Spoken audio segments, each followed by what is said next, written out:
Good morning. Today is the 23rd day of Iyar, the 31st of June, and we are going to finish the book of Leviticus, Sefer Vayikra. And today we're going to look at the seventh Aliyah, the seventh reading, almost the last verse, very close to it, Leviticus 27, verse 32. That's going to be our selection for today, and it's going to be some explanation about the verse, and then hopefully we'll look at something that's very relevant to us. So the verse reads, this is the last issue that comes up in the book of Leviticus. It's called tithing animals. In Hebrew, a tithe is a meiser, as they say in Yiddish, but maser be'ema. And it means that when you have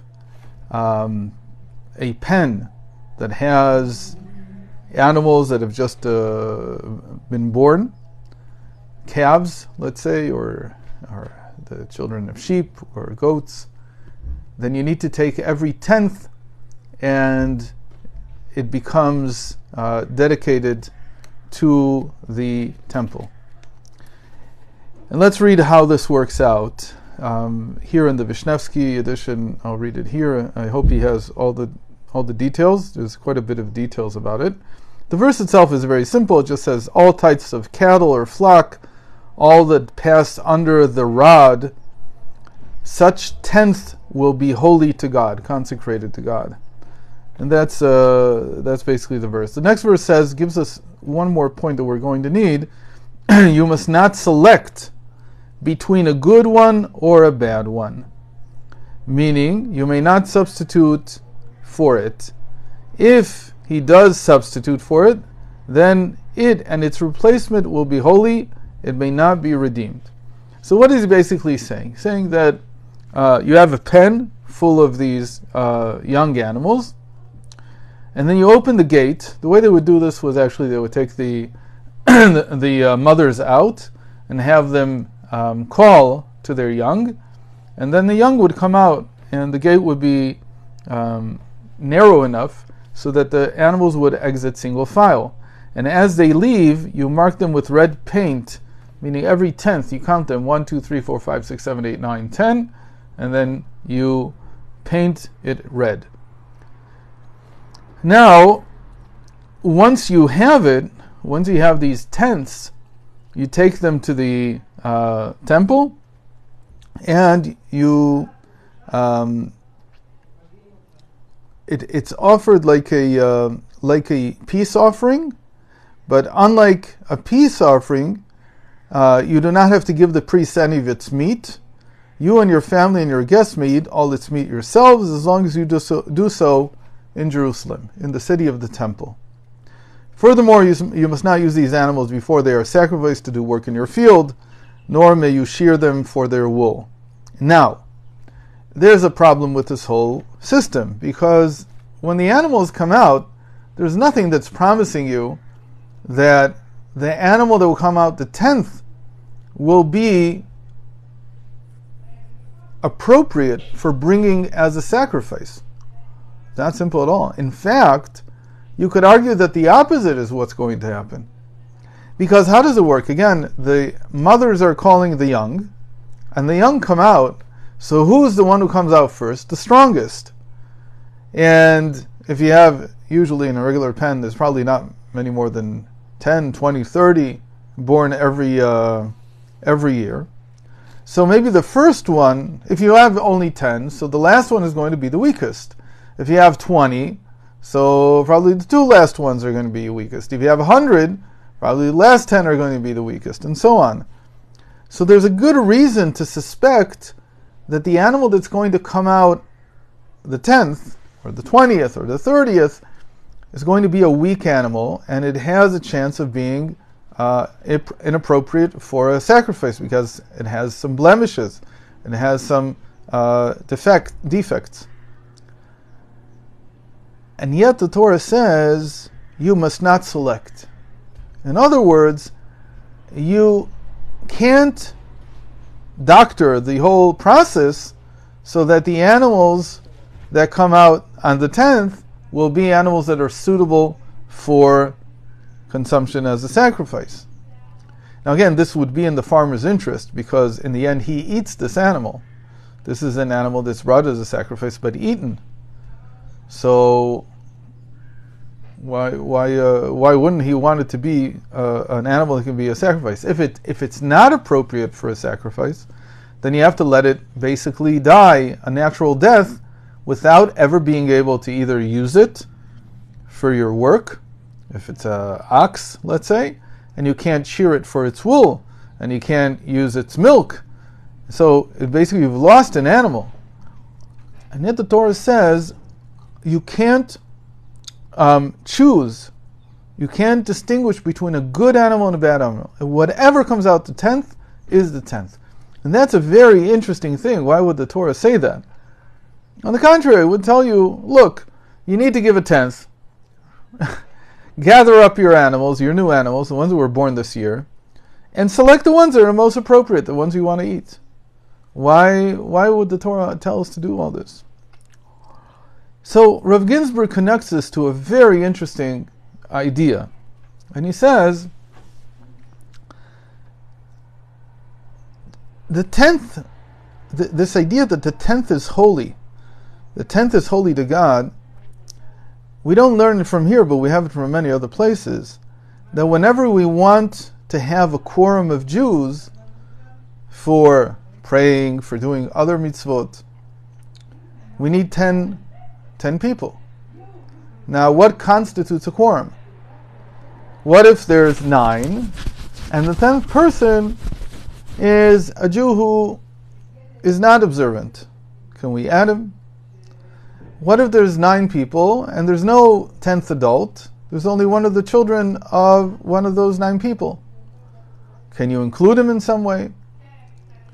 There's all these questions that arise. How do you really, in the real world, come up with 10? So if you live here where I live in Jerusalem, it's not an issue. It's not a problem. But if you live in Montana and you're trying to put a minyan together, it's not so simple.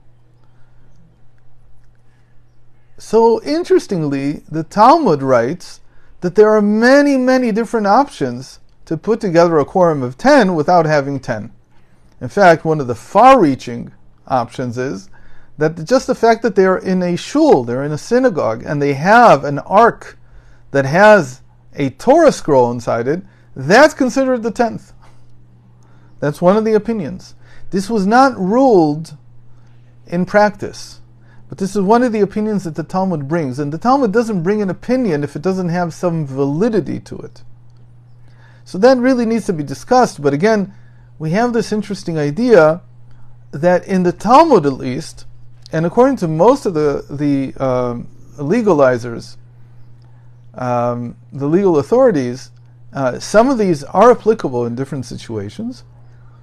In fact, the Alter Rebbe of Chabad, he writes that they're all true, except that our custom is not to use these tricks or these I don't want to call it a trick, but like loopholes in a certain sense, or these extraordinary circumstances in order to get 10 for a quorum. What is this talking about then?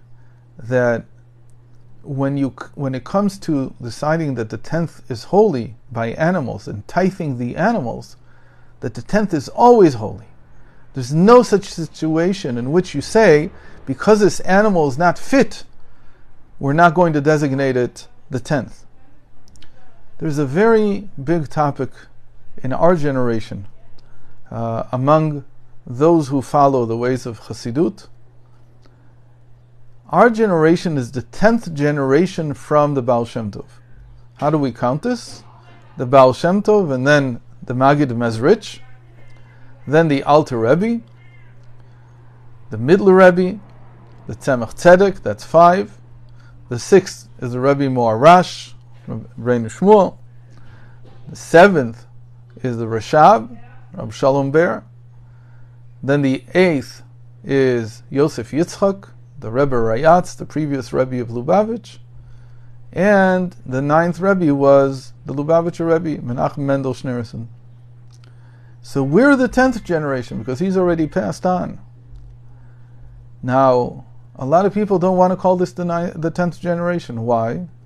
Because they feel, maybe rightly so, that the previous 9 generations were on a completely different spiritual level. But our level, now that we don't have the Rebbe, we're on such a low level, how can you even count us in a generation? In a certain sense, they want to latch our generation onto the 9th and say, we're not something unique. Why are we not unique? Because we can't get along by ourselves in any way, because we're so weak.